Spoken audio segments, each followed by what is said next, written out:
Hey, how you doing? This is Tom, and this is Tom's Radio Room show, and I'm down in my radio room. I haven't been down here except to do the laundry in months. And man, is it cold. When I came down here, it was 45 degrees here. I've got a tiny little electric heater on the floor here trying to keep my feet warm. And we're testing out my RSP Duo with my Mega Loop antenna.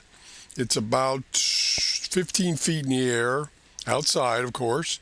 And as you can see from the display, we're getting lots of signals.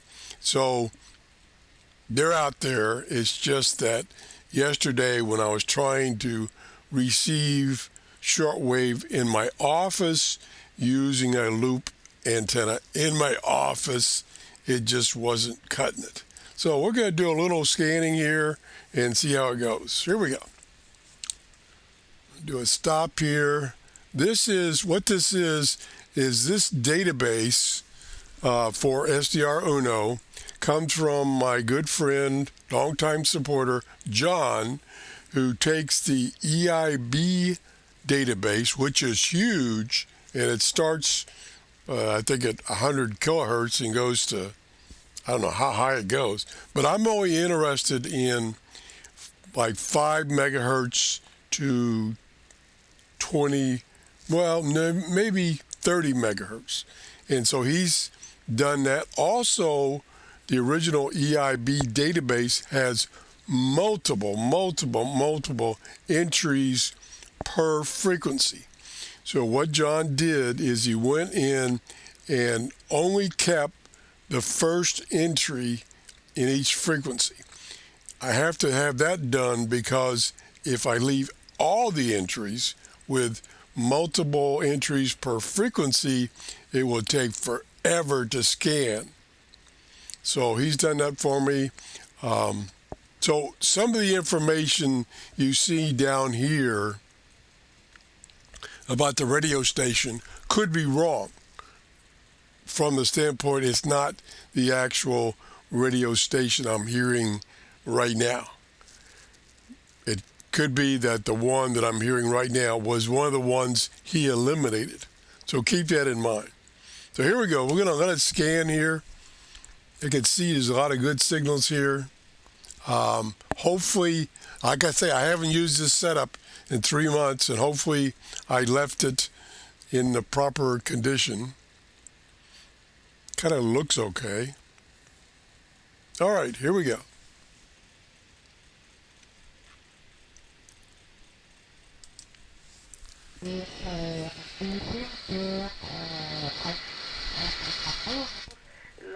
Yeah.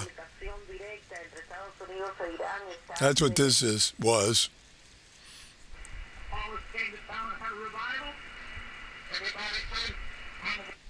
Okay, let me do something. I've got the time that it dwells really short. Let me increase that. 5 seconds. Yeah, let's change that to 10 seconds. So we can get a chance to actually see what station it possibly could be. Okay, now we'll try it again. Here we go. We're going to restart.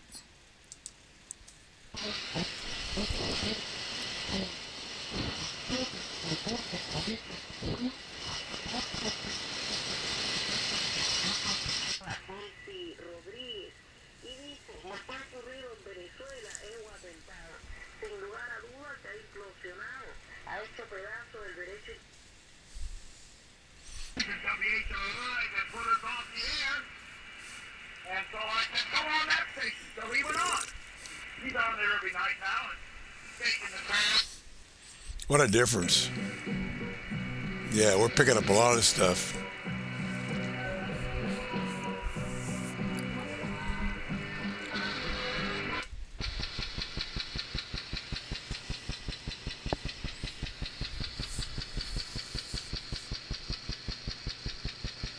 That's interesting.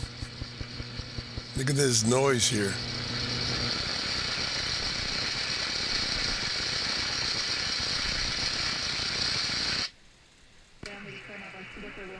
Channel radio. Nah, not sure that's correct. Sound like Spanish.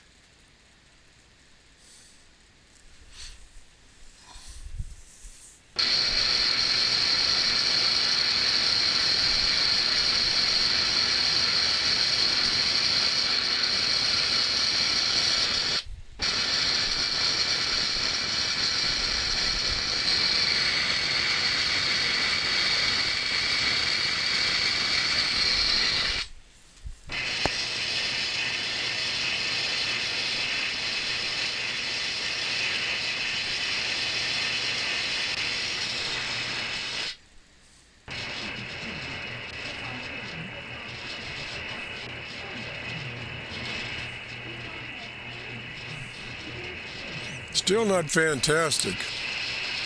Better, much better than up in my office.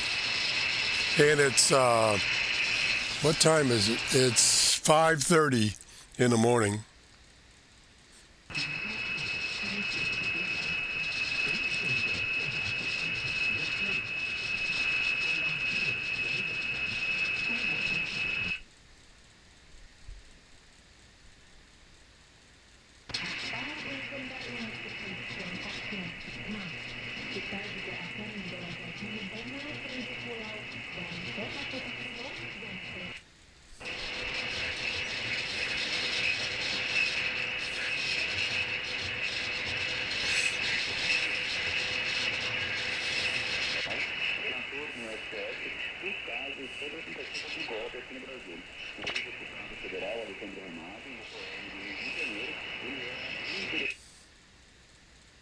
And like I say, keep in mind that, let me stop this, pause it,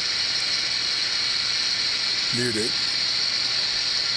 Keep in mind, as I mentioned earlier, that when John set up this database for me, he just took the first entry for each frequency and he kept that and deleted all the rest of them.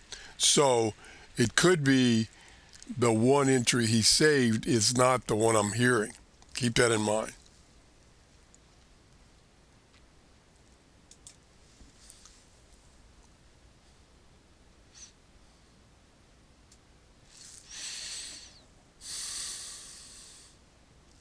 Well, my little heater quit, and I don't think it's that warm in here yet.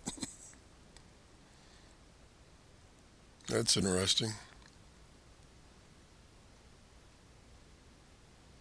Okay, where are we up there? Now we're starting over.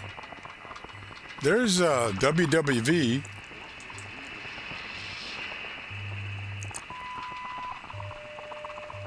Getting some kind of interference.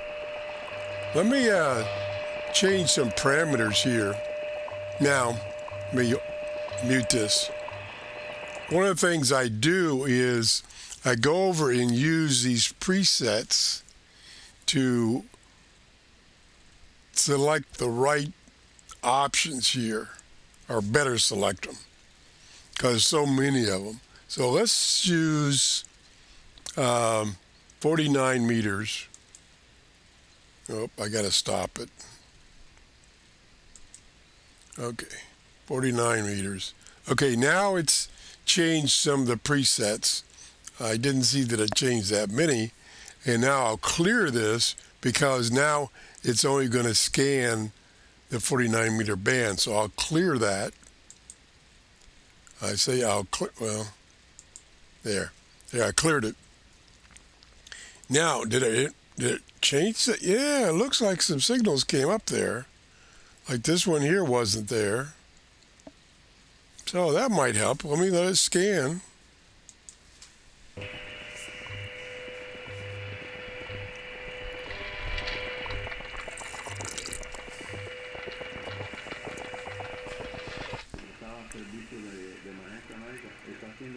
That's probably correct.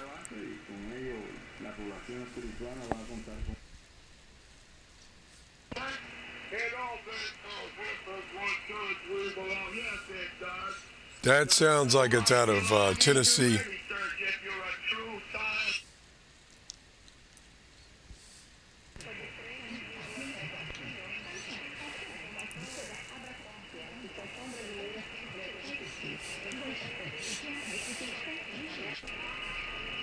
So you can see reception is much better. Um, I'm away from a lot of other electronics, and I'm using an outside antenna. Right now, I'm hooked up to my Megaloop antenna. Um, I have the antenna on a switch, and let me see what. Okay, that's my. Okay, I can switch. Hold on, I can switch to the little loop antenna. I have to turn the amplifier on if the battery's not dead, and it's not. Okay, now I'm using my little. It's about a 12-inch loop with an amplifier in the base. I've showed it to you before. I forgot the model number. And we can switch through my antenna switch to that one.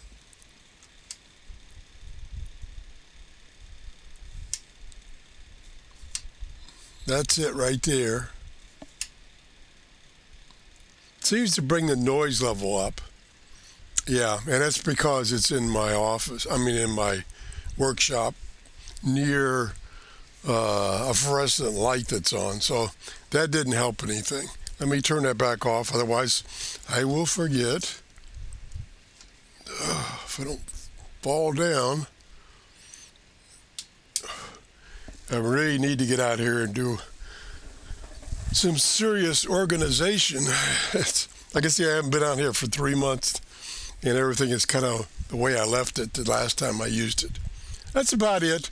So there is shortwave going on right now.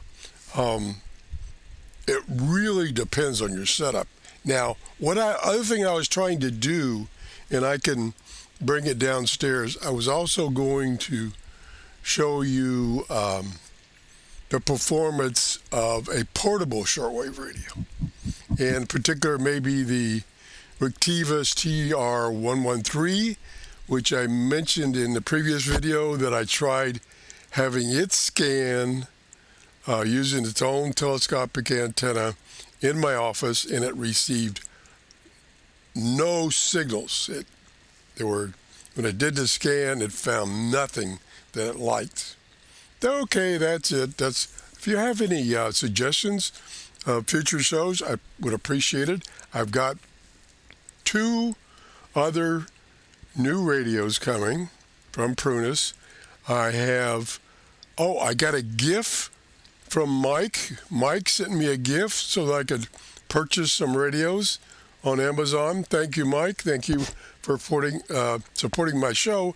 Mike's been supporting my show for years. He makes little plaques, and if you watch my shows that are in my office, you'll see the little plaques I use that says Tom's Radio Room Show. Again, thank you for that latest gift you sent me, Mike. And I think we're about through here. Thanks for watching. If you enjoyed the show, please give me a thumbs up. Stay warm. Bye-bye.